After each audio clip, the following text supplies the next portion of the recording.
Assalamualaikum, selamat pagi. Waalaikumsalam, pagi Bu. Apa kabar kalian semua? Alhamdulillah baik. Alhamdulillah, apakah ada yang tidak masuk hari ini? Tidak ada Bu, masuk semua. Alhamdulillah. Sebelum kita mulai pembelajaran hari ini, alangkah baiknya kalau kita berdoa terlebih dahulu. Lutfi boleh memimpin doanya? Baik Bu. Teman-teman, sebelum memulai pelajarannya, mari kita berdoa terlebih dahulu. Berdoa dimulai.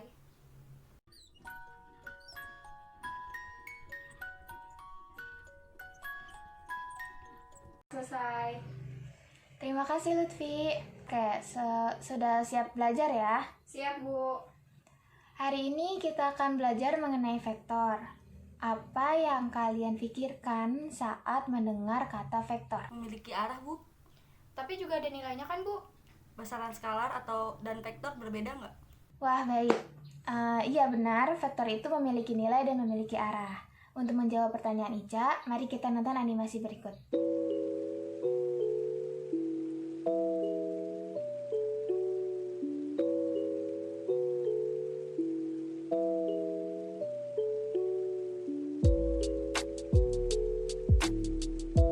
Nah, dari animasi tadi, apakah dapat menangkap perbedaannya? Dapat Bu. Perbedaannya itu terletak di arah Bu, karena adanya perpindahan. Ya benar, terima kasih. Sebelum kita mulai lebih jauh lagi, Ibu mau memberitahu kompetensi dasar dan tujuannya, yaitu yang pertama ada kompetensi dasar 3.3 menjelaskan vektor, operasi vektor, panjang vektor, sudut antar vektor dalam ruang berdimensi 2 bidang dan berdimensi 3. Kemudian ada 4.3 merancang percobaan untuk menentukan resultan vektor sebidang, misalnya perpindahan beserta presentasi hasil dan makna fisisnya. Kemudian ada indikator pencapaian kompetensi. Poin 1 dari 3.3 yaitu mendefinisikan besaran vektor serta mengetahui besaran-besaran yang termasuk pada besaran vektor dan dapat membedakannya dengan besaran skalar. Poin 2, menggambarkan operasi vektor dan notasi vektor beserta arah vektor. Poin 3, menggambarkan penjumlahan dua vektor atau pengaplikasian metode segitiga, poligon, dan jajar genjang. Poin 4, menerapkan arah vektor dan penjumlahan vektor dengan metode grafis pada suatu masalah. Juga ada poin-poin dari 4.3. Poin pertama, menganalisis, menghitung, dan mengaplikasikan besar resultan gaya dari penjumlahan dua vektor. Poin 2, merancang serta menganalisis penjumlahan vektor dengan bantuan PET. Poin 3, mengetahui dan mengalami prinsip penjumlahan vektor analisis, juga dapat menghitungnya menggunakan metode rumus resultan dan metode komponen vektor. Poin 4, menyimpulkan permasalahan-permasalahan penjumlahan vektor. Tujuan pembelajaran. Poin pertama yaitu mendefinisikan besaran vektor serta mengetahui besaran-besaran yang termasuk pada besaran vektor atau termasuk pada besaran skalar. Poin 2, menggambarkan operasi vektor dan notasi vektor beserta arahnya. Poin 3, menggambarkan penjumlahan dua vektor atau pengaplikasian metode segitiga, poligon, dan jajar genjang. Poin 4, menerapkan arah vektor dan penjumlahan vektor dengan metode grafis pada suatu masalah. Poin 5, mengetahui dan memahami prinsip penjumlahan vektor analisis, juga dapat menghitungnya menggunakan metode rumus resultan dan metode komponen vektor. Poin 6, menghitung, menganalisis, dan mengaplikasikan besar resultan gaya dari penjumlahan dua vektor. Poin 7, merancang serta menganalisis penjumlahan vektor dengan menggunakan PET dan menyimpulkan permasalahan penjumlahan dari vektor. Ini adalah peta konsep dari pembelajaran vektor. Nanti kita akan belajar satu persatu dari poin-poin yang ada di peta konsep ini. yaitu menggambarkan vektor, menyatakan vektor, berapa besar vektor, arah-arah vektor, selisih antara vektor, penjumlahan dari vektor, melukis, menentukan vektor dengan metode poligon, dengan metode jejer jenjang, menentukannya dengan metode grafis, dengan metode analitis, kemudian dari analitis dengan rumus resultan atau dengan komponen vektor. Nanti kita akan buka satu persatu ya. Agar lebih bersemangat lagi, yuk kita nonton dulu. Siapa yang suka nonton SpongeBob? Saya, Bu. Yuk kita nonton dulu. Oh no! Now we're only gonna be 14 minutes early for work! Oh, there's gotta be a shortcut around here somewhere. Oh, for the last time, straight line, point A, there's no shortcut. There is always a shortcut! What moron told you that? There's always a shortcut. Squidward, I am gonna find that shortcut. Look, the Krusty Krab is right at the end of the block. You're not gonna come with me? No, SpongeBob.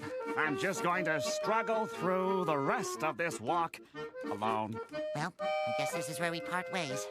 But I can't wait to see your face when you get to work and I'm already there. Ah, that's the face! That's the look! Ah! First you do a zig, then you take a little zag. That's how you find a shortcut. Crawl underneath the fence, struggle through a bush, and that's how you find a shortcut. Huh? Straight line, point A to point B. You're still not getting it. Oh, tartar sauce. Maybe I should have zagged when I zigged. First you do a zag, crawl underneath the fence, then you take a little zig. That's how you find a shortcut. Ah, there, that's better. Oh, now, this is what I call a real great shortcut. Now, all I have to do is remember my wilderness training so I don't get lost.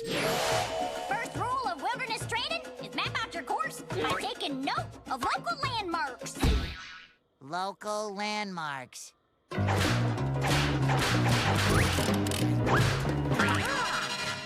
Right at this large and unusual shell. Right at this abandoned sofa.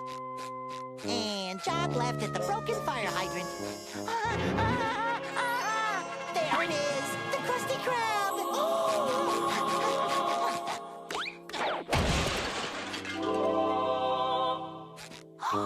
The Krabby Crust? Is that the name of a restaurant? No, it's a typo. Could you perhaps tell me how to get to the Krusty Krab from here? Never heard of it. Oh, you should try it. It's the best place to eat in all of Bikini Bottom. Here, take these coupons. Thanks. I'm gonna go there right now. I thought you didn't know where the Krusty Krab was. What do I do now? Remember your landmarks. Sandy's wilderness tips are always on the money. Okay, let's see. I came from... No, I came... Hey, there's one of my landmarks! The broken fire hydrant. Hello, hydrant. I'm gonna call you Heidi. Heidi the hydrant. So many broken fire hydrants. What do I do now, Heidi? If only I could telephone Squidward. He'd help me out. Hey, that thing looks kind of like a phone. Wow, this is weird. It's like a phone, but you put money in it. My last dime. I hope this works. Krusty Krab, may I reluctantly help you? It's me, Squidward. SpongeBob. I'm calling from the payphone. You don't say. How's that shortcut of yours? Not good. I think I made a wrong turn at the abandoned sofa. All there is around here are broken fire hydrants. What did I do? If you'd like to continue this call, please insert another dime. I don't have a dime. Operator, please, can you tell me where I am? If you'd like to know where you are, please insert another dime. Hold on.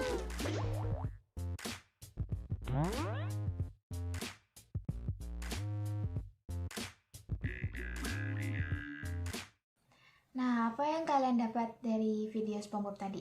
Squidward lebih cepat sampai. SpongeBob nyasar, Bu. Tapi apa yang dimaksud dengan Squidward dari titik A ke titik B itu yang tercepat melalui garis lurus. Apa hubungannya dengan vektor? Apakah ada hubungannya? Ya jelas ada. Squidward bilang, yang tercepat dari titik A ke titik B itu adalah garis lurus. Garis lurus di sini disebut dengan perpindahan. Apa itu perpindahan? Perpindahan didefinisikan sebagai perubahan posisi suatu benda dengan selang waktu tertentu. Perpindahan juga harus dinyatakan dengan arahnya, sehingga termasuk ke dalam besaran vektor. Nah, apa sih besaran vektor? Besaran vektor itu besaran yang harus dinyatakan dengan besaran beserta arahnya. Besaran di sini adalah nilainya. Apa sih bedanya dengan besaran skalar? Besaran skalar yaitu besaran yang hanya mempunyai nilai saja atau mempunyai besarnya saja, tidak memiliki arah. Berikut yang termasuk dari besaran vektor dan besaran skalar. Dapat dimengerti kan? Mengerti, Bu. Kemudian, bagaimana cara menuliskan dan menggambarkan suatu vektor? Yuk kita bahas. Cara menulis dan menggambarkan suatu vektor ada dua nih, lambang vektor dan besaran vektor. Ketika lambang vektor, yaitu menuliskan tanda panah pada nama vektor itu sendiri. Misalnya namanya A, berarti di atas A ada tanda panahnya. Ketika dia diketik, maka berubah tanda panah menjadi bold atau ditulis tebal.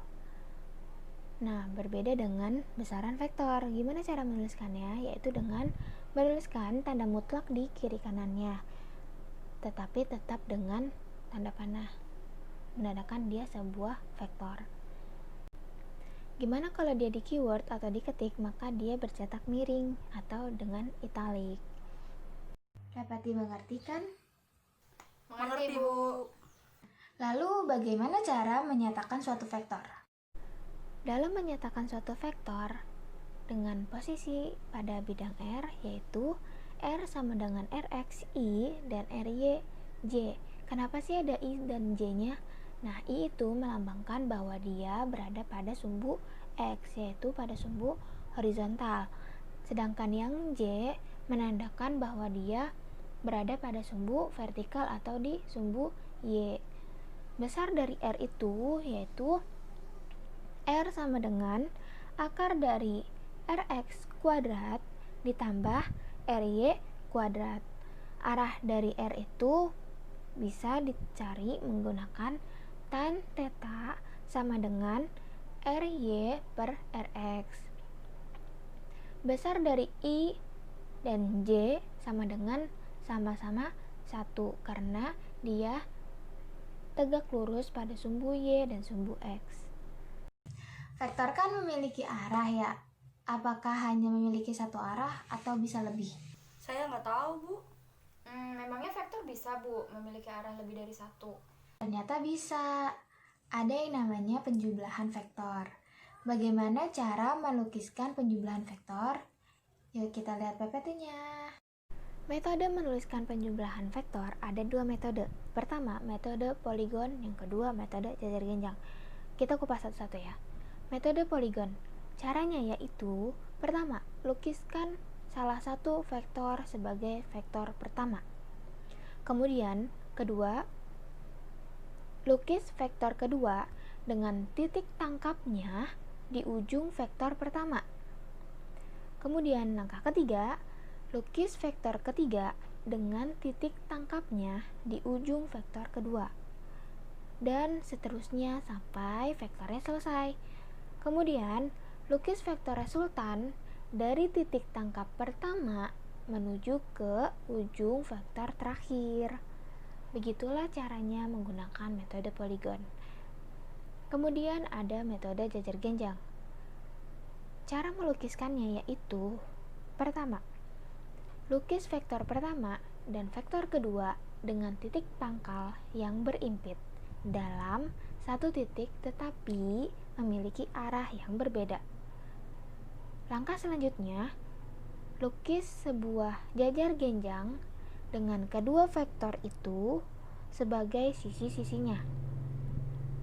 Yang ketiga, lukis resultan vektor dari diagonal jajar genjang yang titik pangkalnya sama dengan titik pangkal kedua vektor tersebut. Begitulah metode penjumlahan vektor menggunakan jajar genjang dan poligon. Dapat dimengerti kan? Mengerti, Bu. Lalu bagaimana cara menentukan vektor resultan itu? Nah, caranya itu ada dua. Yang pertama metode grafis, yang kedua ada metode analitis. Ada dua metode untuk menentukan vektor resultan. Yang pertama metode grafis, yang kedua metode analitis. Yang pertama kita kupas dulu metode grafis, yaitu besaran vektor dapat diperoleh dengan menjumlahkan dari V* dan arahnya terhadap sudut acuan masing-masing atau busur derajat. Cara ini biasanya berlaku untuk metode melukis dengan metode poligon, yaitu dengan cara mengukur bukan menghitung. Bisa dilihat gambarnya, yang A ditambah yang B ditambah yang C, kemudian resultannya yang S. Ada tanda mutlaknya ya, jangan lupa. Kemudian dengan metode analitis. Apa sih metode analitis itu? Metode analitis itu cara mengukur dengan cara menghitung rumus. Nah, dia juga ada dua nih. Yang pertama dengan rumus resultan, yang kedua dengan komponen vektor. Biasanya dengan rumus resultan itu dia menggunakan metode jajar genjang. Rumus vektor resultan yaitu R² sama dengan F1 kuadrat ditambah F2 kuadrat ditambah 2 dikali F1 dikali F2 dikali cos alfa. Nah, R min dan R max di sini adalah ketika resultan maksimal dan resultan minimum. Resultan berada pada lebih besar dari resultan minimal dan lebih kecil dari resultan maksimum. Kemudian ada menentukan dengan metode komponen vektor. Dia biasanya dipakai ketika menggunakan metode poligon yang seperti dijelaskan sebelumnya, yaitu R sama dengan RXI dan RYJ. RX sama dengan R cos theta dan RY sama dengan R sin theta. Itu kenapa tadi kita pakai tan theta RY per RX. Rx pada I ketika berbalik arah maka bernilai negatif, artinya min Rx menjadi min I. Min Ry pada J jika berbalik arah maka min Ry menjadi min J. Nah, ini gambar untuk menentukan vektor resultan dengan rumus resultan dan dengan metode komponen vektor. Bisa dilihat dengan saksama. Dapat dimengerti kan? Mengerti, Bu. Apakah ada yang ingin kalian tanyakan atau yang belum dimengerti? Bu, saya ingin bertanya, bagaimanakah mengaplikasikan vektor dalam kehidupan sehari-hari? Ini dia contohnya. Misalnya, Ica mau pergi ke sekolah, tetapi dia melewati rel kereta atau ke stasiun dulu. Kemudian ada perempatan jalan, kemudian ada kolam renang, dan sampailah dia ke sekolah. Dia jaraknya banyak, tetapi dia harus mengikuti jalannya. Tetapi jarak yang terdekat adalah resultan atau perpindahan dari rumah Ica ke sekolah menggunakan garis lurus. Dapat dimengerti kan? Mengerti, Bu. Sekarang kita mau bahas ke contoh soal. Contoh soalnya itu mengenai dua vektor. Peserta didik kalian harus menganalisis pernyataan-pernyataan berikut dengan kedua vektor untuk mencari sudut yang terbentuk dari kedua vektor itu sendiri. Contoh soal 1. Terdapat dua vektor F yang besarnya sama apabila perbandingan antara besar jumlah dan besar selisih dari kedua vektor sama dengan 2, tentukanlah besar dari sudut yang dibentuk oleh vektor tersebut. Option poin A 30 derajat, option poin B 37 derajat, option poin C 45 derajat, option poin D 53 derajat. Manakah sudut yang terbentuk? Apakah option A, option B, option C, atau option D? Yuk kita bahas jawabannya. Nah, ini dia pembahasannya. Tadi dibilang di soal ada penjumlahan dan ada selisih. Ketika penjumlahan maka ditambah F1 ditambah F2 sama dengan akar dari F1 kuadrat ditambah F2 kuadrat ditambah 2 kali F1 dikali F2 dikali cos alfa. Ketika selisih maka dikurang.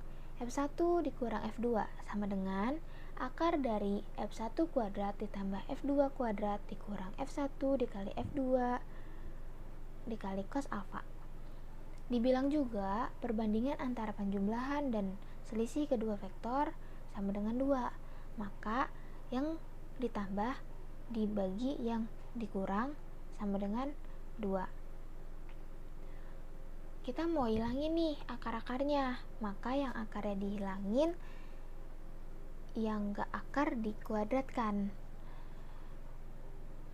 Maka hasilnya yaitu F1 kuadrat ditambah F2 kuadrat ditambah 2F1 kali F2 dikali cos alfa per F1 ditambah F2 kuadrat dikurang 2F1 F2 cos alfa sama dengan 4.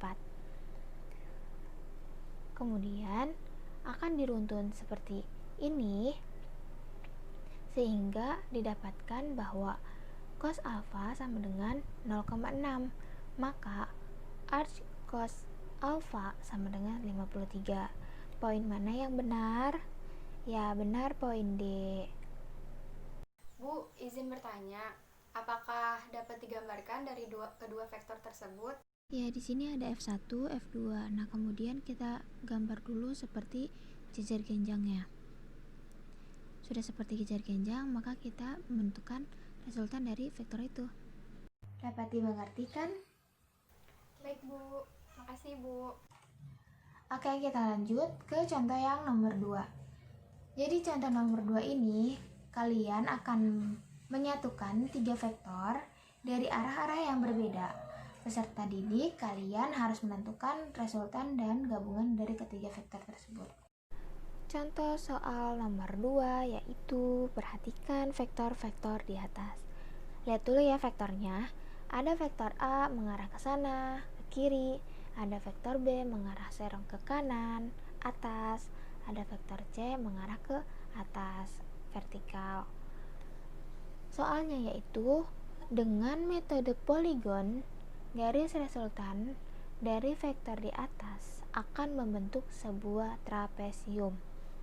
Maka, berapakah resultan tersebut? Nah, berarti kita harus mencari mana yang bakal jadinya trapesium. Ini semua option bisa jadi dia benar resultannya, tetapi belum tentu membentuk trapesium. Kita kupas satu-satu. Apakah dia terdapat pada option A, atau option B, atau option C, atau option D? Nah, yuk kita bahas. Kuncinya adalah ketika vektor berbalik arah, maka dia akan bernilai negatif. Ketika dia vektornya pada arahnya, pada semula, pada soal yang tadi, maka dia tetap bernilai positif. Lihat gambar yang atas, yaitu S sama dengan min B plus A plus C. Dia adalah jawaban yang benar. Kenapa? Karena dia membentuk trapesium dan optionnya benar, S-nya benar, atau resultannya benar. Kemudian ada lagi nih ternyata yang bawah, yang S sama dengan B min A min C. Kenapa nggak ada di option? Karena di sini udah ada satu yang benar. Ini sebagai pengecoh saja. Dia sama-sama trapesium. Apa bedanya yang atas sama yang bawah? Bedanya cuman yang atas positifnya A sama C, yang bawah positifnya yang B aja. Jadi dia kalau berbalik arah bernilai negatif. Apakah ada yang ingin kalian tanyakan atau yang belum dimengerti? Bu, saya ingin bertanya, bagaimana bentuk gambar option yang lain? Pertanyaan yang bagus. Ini vektor-vektor yang ada di option A, B, dan C. Kita perhatikan satu persatu. Apakah dia membentuk trapesium? Tentu saja tidak. Apakah option B membentuk trapesium? Tentu saja tidak. Apakah option C membentuk trapesium? Sekilas terbentuk seperti trapesium, namun sisi yang sejajarnya dia tidak sejajar, dia bermiring sedikit, maka dia tidak membentuk trapesium. Jadi option yang D lah yang benar. Apakah ada yang ingin kalian tanyakan atau yang belum dimengerti? Tidak, Bu. Ada yang bisa memberikan kesimpulan? Kesimpulannya yaitu vektor memiliki besaran dan arah. Ketika vektor bertambah, maka ada yang namanya resultan. Betul, terima kasih Ca, terima kasih Lutfi. Sama-sama Ibu. Iya, sama-sama Ibu. Ibu rasa cukup pertemuan hari ini. Tugasnya Ibu akan kirim ke Google Classroom ya.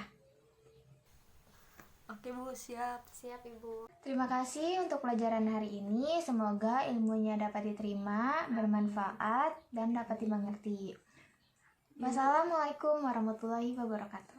Waalaikumsalam warahmatullahi wabarakatuh. Terima kasih Ibu.